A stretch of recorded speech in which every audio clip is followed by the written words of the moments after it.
자, 좋은 아침입니다. 어제 복된 주일 잘 보내셨죠? 오늘 우리 기도하시면서 체프 시작하겠습니다.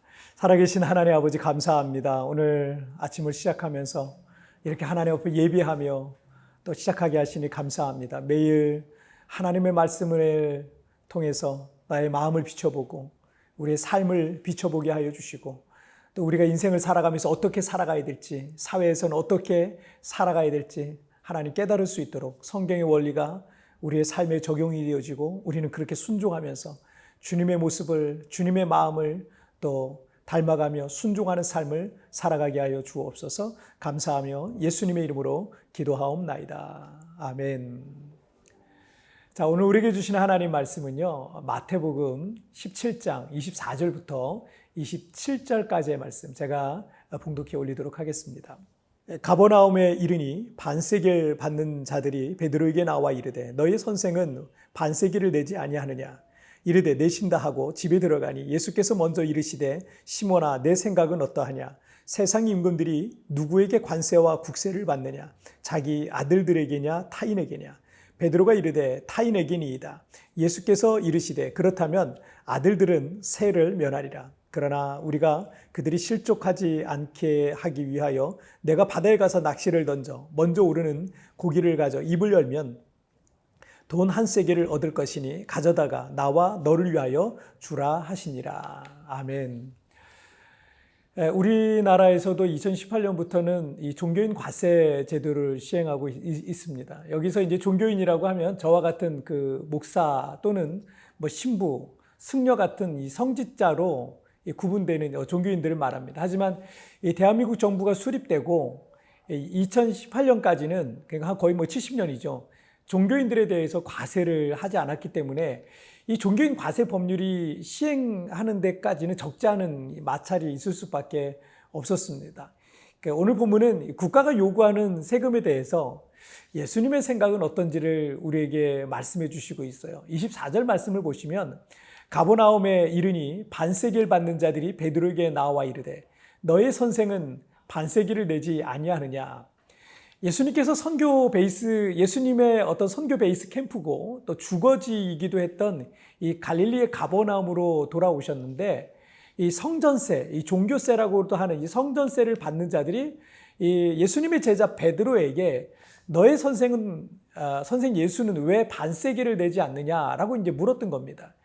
출애굽기 30장 11절부터 16절에 보면 이스라엘 백성들은 생명의 속전이란 것을 바치게 되어 있었어요.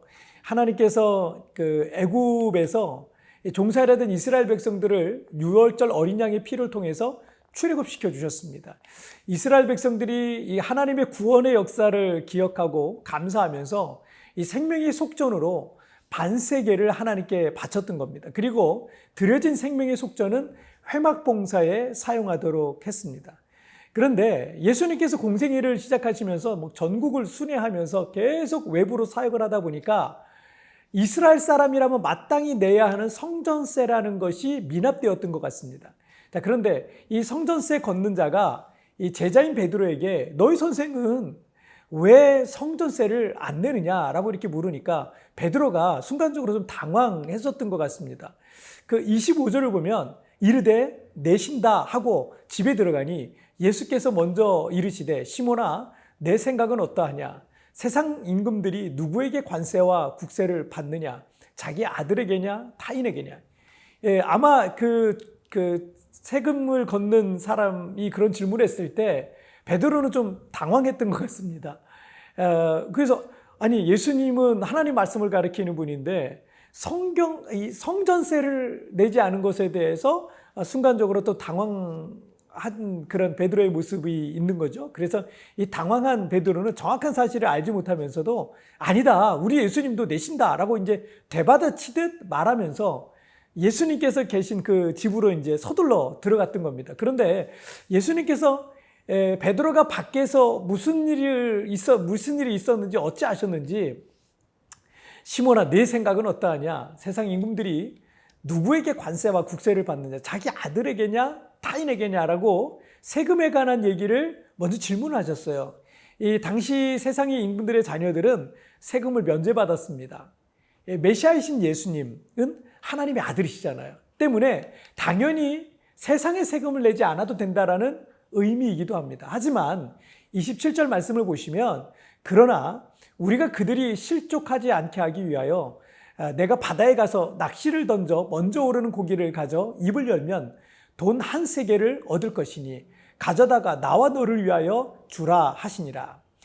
세금에 대한 예수님의 생각은 하나님의 아들인 우리가 세상의 세금을 내지 않아도 되지만 그들이 실족하지 않게 하기 위해서 세상의 세금도 내야 된다라고 말씀하시는 겁니다. 우리는 하나님 나라의 시민권을 갖고 있는 천국 백성으로서 이 세상에 잠시 여행 온 외국인과 같은 그런 신분인 거예요. 하지만 우리처럼 외국에 살고 있으면 매달 그 비자 연장비라는 걸 내고 저희는 지금 살고 있거든요. 그리고 이 나라의 법을 좀 따라야 됩니다.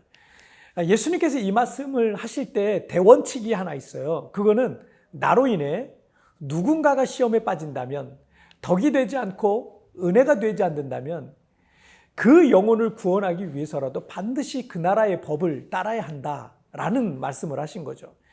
고린도전서 9장 19절에 보면 내가 모든 사람에게 자유로우나 스스로 모든 사람에게 종이 된 것은 더 많은 사람을 얻고자 함이라 라고 했습니다. 바울에게 자유가 있었어요. 진리 안에서의 자유가 있었어요. 하지만 누군가를 위해 구원하기 위해서 자신의 자유와 권리를 기꺼이 포기했다는 겁니다. 그리스도인의 자유는 방종이 되어서는 안 되고 다른 영혼을 구원하기 위해 기꺼이 포기할 수 있는 자유도 자유인 겁니다. 내 자유도 내가 선택할 수 있는 거죠. 자, 예수님은 세상의 세금에 대한 말씀을 하시면서 대원칙을 제시해 주신 거예요. 그걸 통해 하나님께는 영광이 되고 교회에는 덕이 되고요. 은혜가 되고 한 영혼을 구원하기 위해서 우리는 얼마든지 내 자유와 권리를 포기할 수도 있어야 한다라는 거예요. 가정에서도 직장에서도 세상에서도 나의 자유와 권리만을 주장하지 않았으면 좋겠어요. 그것은 우리의 이기심일 뿐이에요. 내 욕심보다는 하나님의 뜻을 앞세우고 그것을 통해서 누군가가 나로 인해 시험에 빠지지 않고 하나님의 사랑을 경험하게 되기를 그렇게 되기를 바랍니다. 자, 우리 찬양 한 곡 같이 드리도록 하겠습니다. 이 땅에 내 삶이 비록 버겁더라도 주님의 선하심 난 믿으며 가리. 이 작은 자통에 주가 이궈가시니 감사로 사는 삶 살기 원하네. 내 삶의 시간 속에 주 일하시네. 내 모든 여정 속에 함께 하시네. 깊고도 크신 주의 영광을 나보리라. 위대하신 주 나는 주님께 속한 자 되어 주의 나라 위에 전심으로 살리라. 주의 마음에 합한 자 되어 맡기신 소명대로 우리 나는 주님께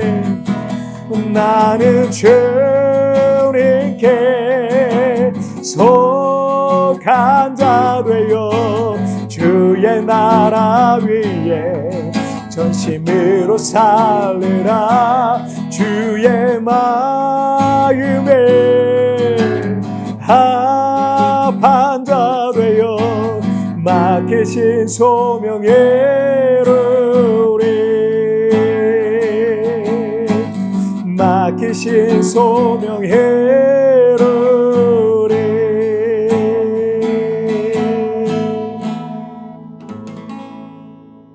아멘. 자, 우리 같이 기도하시겠습니다. 살아계신 하나님 아버지, 오늘 예수님께서 우리가 이 세상을 살아가면서 세상의 세금 문제에 대해서 어떻게 우리가 해야 되는지에 대해서 우리에게 말씀해 주셨습니다. 예수님께서 원칙을 정해 주시되 하나님께 영광이 되고 덕이 되고 은혜가 되고 그것이 많은 사람들을 구원하게 되는 또 누군가를 시험에 빠지게 되지 않는 그런 일들이 생기지 아니하도록 오직 하나님께만 영광이 되고 교회의 덕이 되고 은혜가 되도록 하나님 그렇게 우리가 살아가기를 주님 원합니다. 하나님 아버지 오늘 이 말씀과 같이 나로 인하여서 하나님의 나라가 전해지게 해주시고 나로 인해서 예수님의 마음이 전해지게 하여 주시고 하나님 우리가 참 부족하지만 세상의 빛과 소금이 되는 오늘 하루의 삶을 살아가게 하여 주옵소서. 감사하며 예수님의 이름으로 기도하옵나이다. 아멘. 여러분 뒤편에 나오는 오늘의 묵상 보시면서 개인적으로 묵상하시고요. 짧게라도 뜨겁게 기도하시면서 오늘 주님과 동행하는 하루 되시길 바랍니다. 우리 내일 굿모닝 채플에서 뵙겠습니다. 여러분 승리하세요. 대원칙은 그것을 통해 하나님께는 영광이 되고 교회의 덕이 되고 은혜가 되고 한 영혼을 구원하기 위해서 우리는 얼마든지 내 자유와 권리를 포기할 수도 있어야 한다는 것입니다. 가정에서도 직장에서도 세상에서도 나의 자유와 권리만을 주장하지 맙시다. 나는 나의 자유와 권리만을 주장하고 있지는 않습니까?